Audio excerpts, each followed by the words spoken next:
YouTube, what's going on? Real quick, doing a video on the fly. I'm on my way into work. I just checked out my boy Doc Dark 1985's videos. He did two. He did one on why he's getting an Xbox and why he's getting a PlayStation. I'm gonna just call it Xbox Series S, X, E, G, W. I'm gonna just call it an Xbox.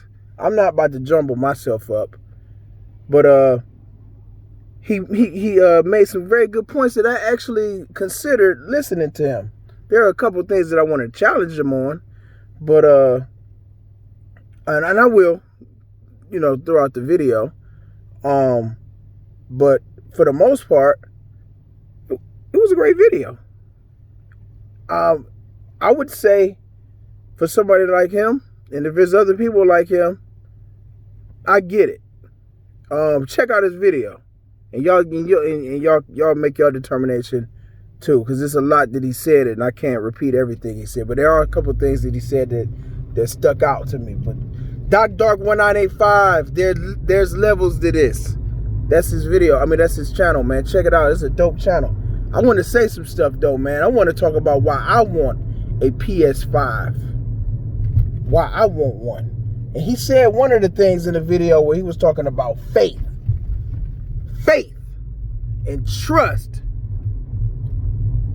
Sony didn't earn that overnight. Sony didn't just get that faith and trust from me just because it's the brand. They have been absolutely delivering bangers since the very first PlayStation. They have been delivering bangers after bangers each generation, bruh. It's simple as that. Even though they let some of their exclusives go to other platforms, like Crash Bandicoot. They let Tekken go. They had that locked up for generations. And some other ones. They had some other games I can't think of it right off the top of my head that they just let go to other platforms. I mean, not other. Did I say other generations? Other platforms. Excuse me. So I want to say it's the faith.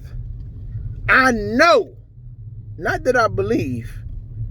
Not I believe. I know. That's how you know there's faith. That they're gonna deliver the bangers this generation. There's no doubt about it. No doubt about it. So yeah, that's why I am going PS5. That's the matter of fact. PlayStation don't even need to do a showcase today. Do I want to see a showcase? Hell yeah, I do. They don't need one for me. They can just say we're coming out with a PS5 tomorrow. I'm gonna be like, okay, and I'm gonna go out and get it. It's just that simple. They don't need to do all the spectacles. They don't need to do all the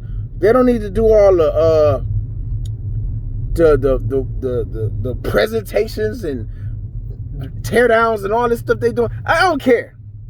I do not care. They could just say, hey, we're gonna drop a PS5 tomorrow, and I'm gonna be like, all right, and I'm gonna run out and go get one. I'm dead ass, bro. That's all it is. But when it comes to Xbox, I just don't feel that way, man, just because of what happened this generation, bro. I just cannot. I cannot. It's crazy. And I ain't got nothing against that brand, because they have delivered great stuff since from the original Xbox until halfway through the Xbox One's life. Because in the beginning of the Xbox One, they're not even half. The first couple of years of Xbox was okay. They was delivering games. They did enough to make me want an Xbox. So they did a pretty good job. Not in the very initial part, because I told you, what they did. But anyways, I might have to cut this. I might have to edit this. But anyway, it just haven't done that to me. And one of the things that Doc Dark said that I hear a lot of people say is, I want to get an Xbox Series, because you gotta have the best versions of the Multiplats. You gotta have best versions. I'm gonna tell you something, man. Xbox, for the most part, has delivered the best versions of Multiplats since the very beginning.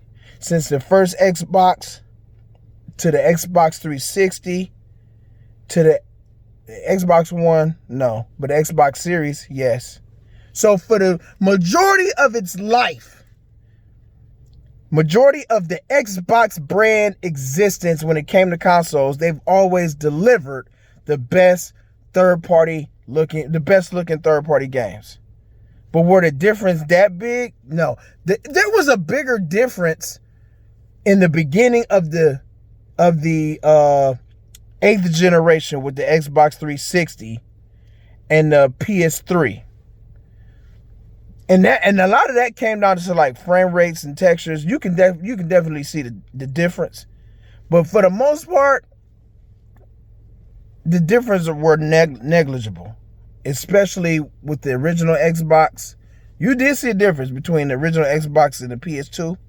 And you did see a difference between the Xbox One and the PS4. The Xbox One X and the PS4 Pro. You saw a difference. But the difference wasn't even that big. And to be quite honest, with you, really, even with the PS3 and the 360, the difference wasn't that big to be like, man, I need to play this on Xbox. I can't play it on the PlayStation. But that's really my opinion, you know. But I would say the Xbox 360 and the PS3 in the beginning of that generation, when it came to the multi-platform games, that's arguable. I'd say, I'll play it on the X. Well, actually, it was actually a mess, because it was tons of screen tearing. The frame rates it was really bad on the PS3. Like, the multi-platform games really did run. They run bad. You know what? That was a difference. But a lot of that had to come with just poor optimization for the PS3, because the cell was a mug to program for third-party devs, for everybody for that matter, but especially third-party devs. So that was the reason for that big disparity. But for the most part, except that part, because they actually straightened that out. They actually figured that out throughout towards the middle and the end of the 8th generation. Third parties was figured out how to optimize for the cell processor, and it was able to make games look and run just as good as the 360. So that was just, that little pocket right there was the problem. When it came, there was definitely a difference. And if you wanted to play the better version of the Multiplats, you would definitely get a 360 over the PS3. And that was towards the beginning of the generation. But for the most part, in the 9th generation, when it came to PS4 and Xbox One, you had games running at 1080p, where you had Xbox One running at 900p, 880p, weird resolutions like 825p. It was crazy stuff like that.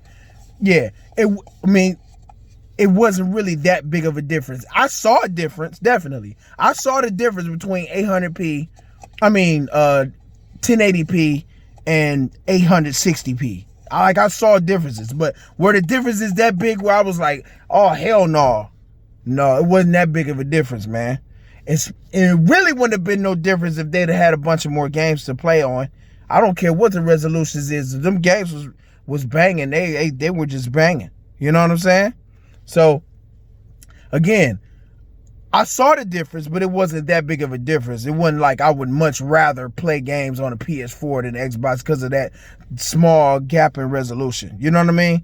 Same thing goes for the PS4 and the Xbox One. You know what I'm saying? The PS4 Pro and the Xbox One X.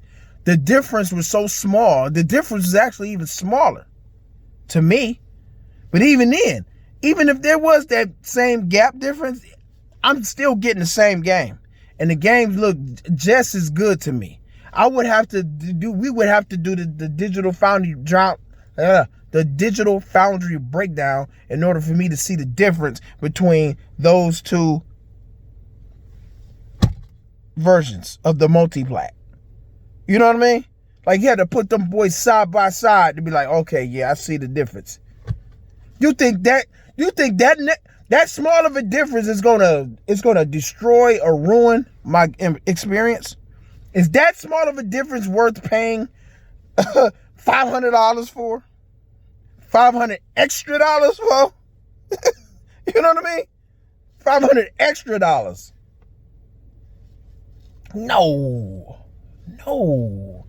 It ain't worth it. That's why I was so mad about the Xbox One X. Because I was thinking like, yeah, I'm about to get the best version. And they sold me on that. I mean, I'm thinking like, man, I'm about to see the particles. The texture detail is going to be far superior.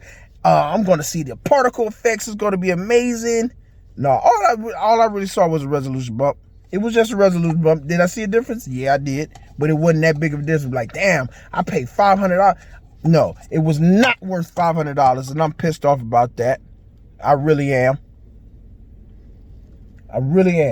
But anyways,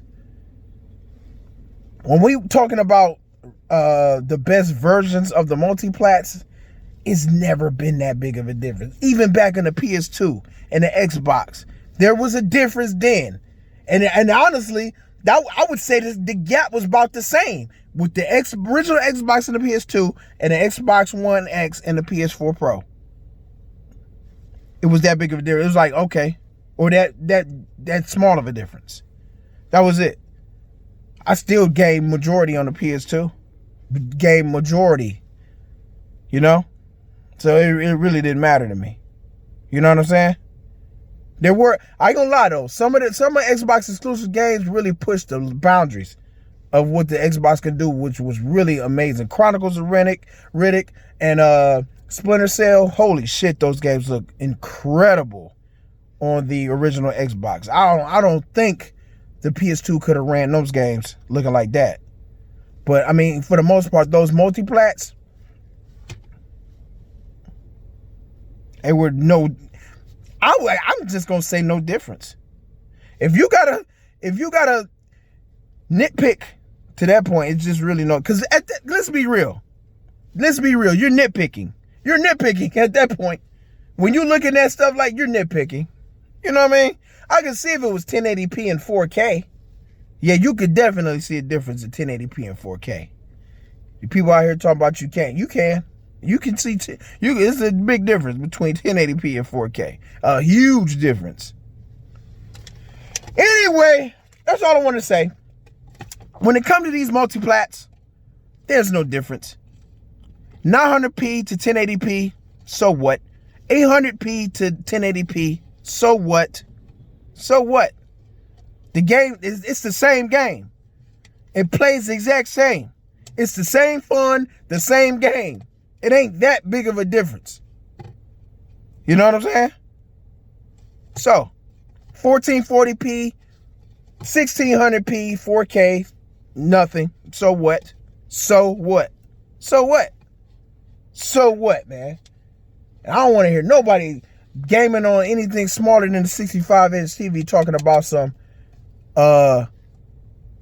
4K anything smaller than a 55. You talk about some 4K, man, you better get out of here. I ain't trying to hear that. Anyways, that's all I wanted to say. 13 minutes, jeez. Let me get the hell out of here. Rome, I'm gone.